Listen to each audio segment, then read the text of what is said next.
El ple de l'Ajuntament de Vilafant d'aquest mes de març ha aprovat inicialment una ordenança reguladora de civisme i convivència ciutadana, amb els vots a favor dels regidors de l'equip de govern del PSC i el regidor del Partit Popular.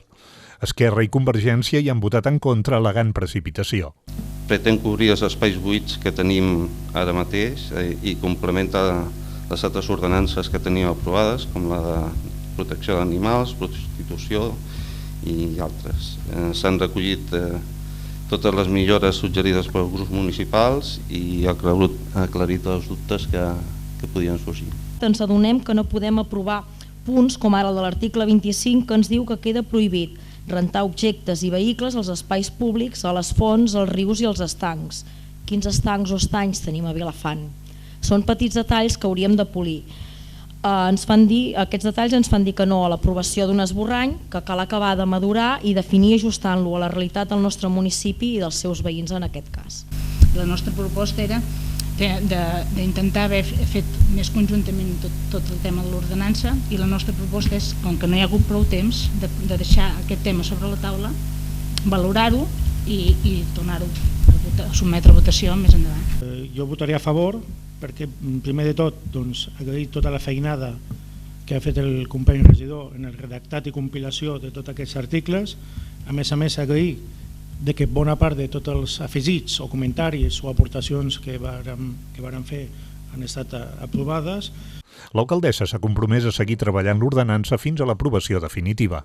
Evidentment, ara tenim tot el període de delegacions i evidentment farem tots els repassos que facin falta i evidentment si hem de fer una altra reunió amb tots els grups, encara que s'hagi aprovat i es poden fer al·legacions i els tindrem en compte i ens comprometem a això, d'aquí a l'aprovació definitiva a fer totes aquelles, recollir totes aquelles aportacions.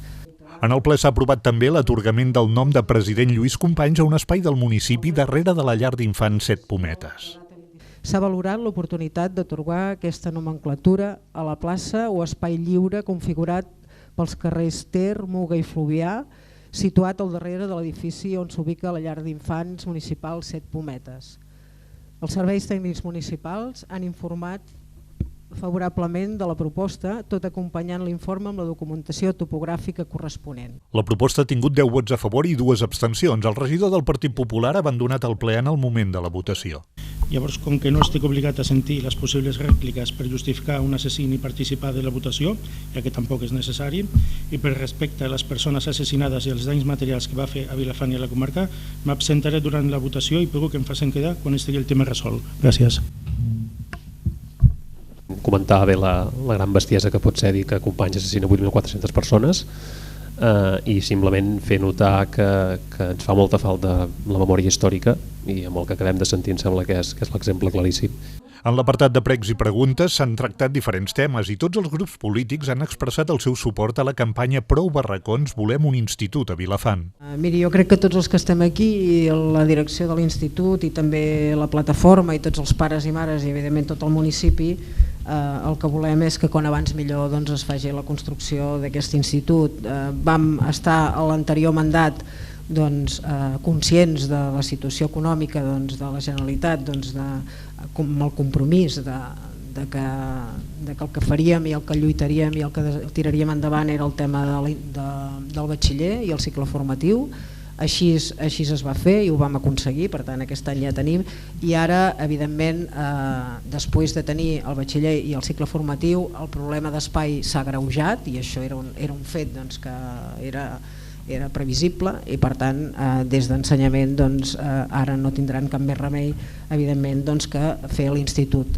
Es faran totes les accions que facin falta, evidentment la plataforma ha començat per la recollida de signatures, estem pendents de que evidentment ens donguin un calendari, si aquest calendari ens el donen i realment entra dintre de les previsions que nosaltres entenem que són raonables, estarem apretant però amb la confiança que ho tiraran endavant. Si realment no tenim cap calendari allò d'una imminència a l'hora de redactar el projecte i de tirar endavant aquesta obra, hauran de fer les accions que facin falta.